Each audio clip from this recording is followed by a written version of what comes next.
14 days. That is how long it took for FIFA's biggest dream to begin looking like its worst nightmare. 14 days ago, FIFA executives were talking about records. Record revenues, record attendance, record television audiences, record sponsorship deals, the biggest World Cup in human history. 48 teams, 3 host nations, more matches than ever before, more fans than ever before, more money than ever before, a tournament designed to prove one thing, that football could keep getting bigger forever. And now, millions of people around the world are beginning to ask a completely different question. What if the biggest World Cup ever created is also the one that finally exposes FIFA's limits? Because over the last 2 weeks, something extraordinary has happened. The problems have stopped looking like isolated incidents. They have started connecting together, and when enough cracks begin appearing in the same building, eventually people stop asking about the cracks and start wondering whether the structure itself is sound. That is FIFA's nightmare. Not one controversy. Every tournament has controversies. Not one mistake. Every World Cup has mistakes. The nightmare is something much bigger. The feeling that the biggest sporting event on Earth is slowly becoming too complicated for its own organizers to control. And once people begin feeling that way, every new problem starts looking like evidence. So let us go through exactly what has happened, because this story is getting bigger by the day. It started with the promises. FIFA promised a World Cup unlike anything football had ever seen. A tournament spread across 3 countries, the United States, Canada, Mexico, 16 host cities, millions of visitors, billions of viewers. A celebration of football on a scale never previously imagined. The numbers sounded incredible. They still do. But gigantic numbers come with gigantic risks, because every extra team means more players. Every extra player means more staff, more hotels, more flights, more transportation, more security, more logistics, more opportunities for things to go wrong. And that is exactly what has started happening. Reports of ticketing confusion, questions over accommodation costs, complaints about transportation, supporters struggling with scheduling and travel plans, long journeys between host cities, issues that on their own may not sound catastrophic. But that is not how public perception works. People do not remember individual incidents. They remember patterns, and the pattern was becoming impossible to ignore. Then came the attendance questions. Pictures began circulating online, entire sections of seats appearing empty during certain fixtures, fans asking where everybody was, questions over ticket distribution, questions over crowd numbers, questions over whether demand for some matches had been badly overestimated. Again, perhaps there were explanations. There usually are. But explanations become less powerful when they arrive after the pictures have already spread around the world. This is not 1998. This is not 2006. Every phone is now a television station. Every supporter is now a reporter.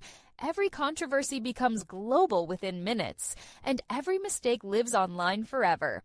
Then came the logistical concerns, because this tournament is enormous.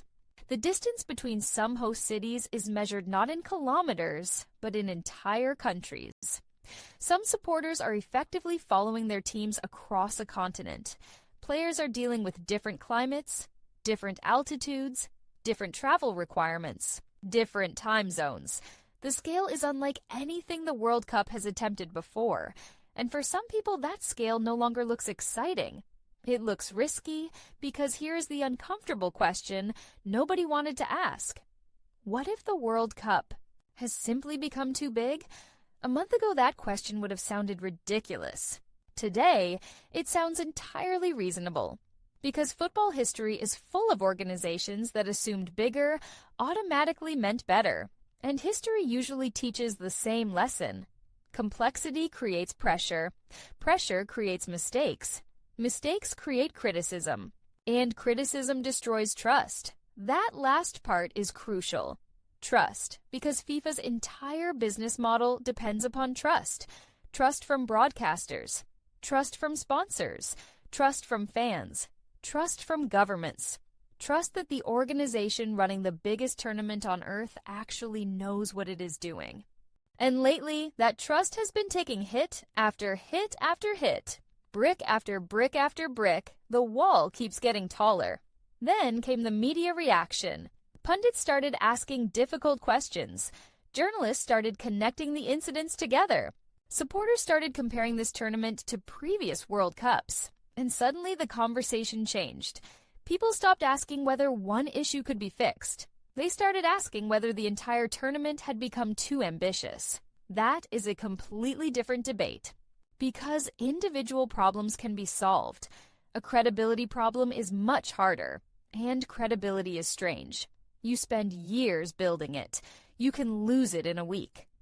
Think about what FIFA has attempted here.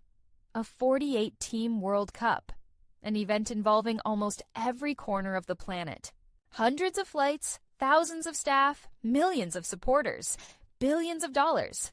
This is not merely a football tournament. It is one of the largest logistical operations in modern sport. The margin for error is tiny, and when mistakes happen, the entire world watches. Every single one. That is why this is becoming a nightmare, because perception can become reality. Maybe every issue has an explanation. Maybe every criticism is exaggerated. Maybe many of the problems are completely understandable. That can all be true. But public opinion does not operate inside boardrooms. It operates through emotions.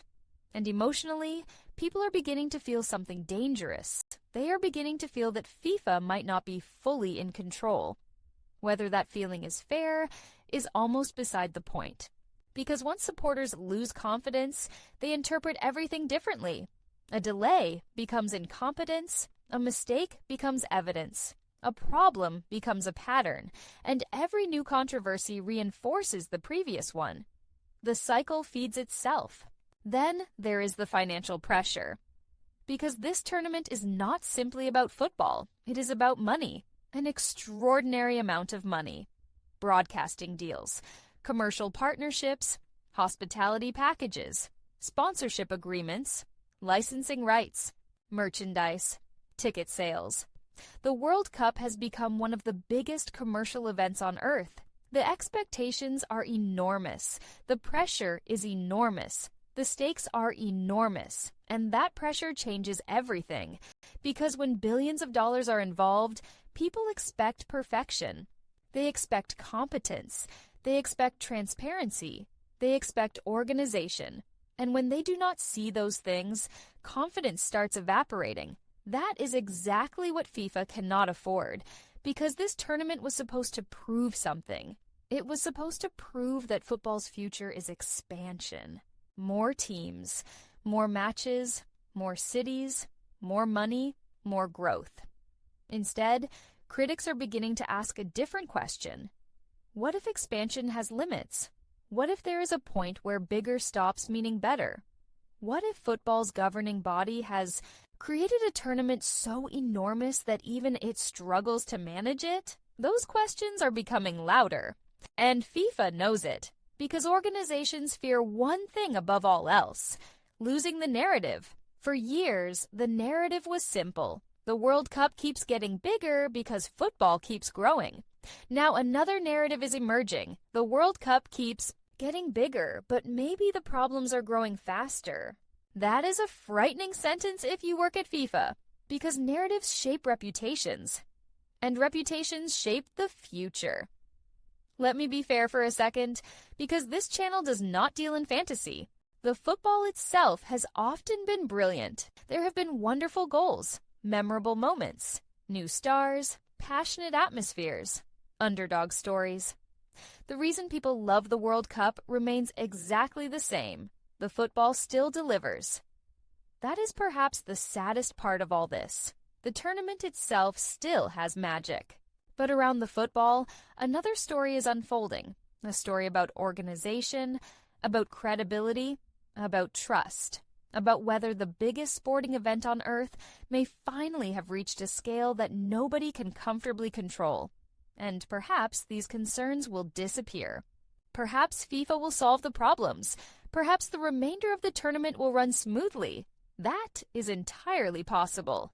But that is exactly what makes this FIFA's worst nightmare. Because nightmares are not always disasters. Sometimes they are questions. Questions that refuse to go away. Questions that keep getting repeated. Questions that slowly become public opinion. And right now, one question is echoing around football. Has the World Cup become too big? Because if millions of supporters begin believing the answer is yes, FIFA faces a problem far bigger than one controversial decision. It faces a crisis of confidence, and confidence is everything. Football supporters can forgive mistakes, they can forgive delays, they can forgive confusion. What they struggle to forgive is the feeling that nobody is in charge. And right now, whether fair or unfair, that feeling is growing. The biggest World Cup in history was supposed to become FIFA's greatest achievement.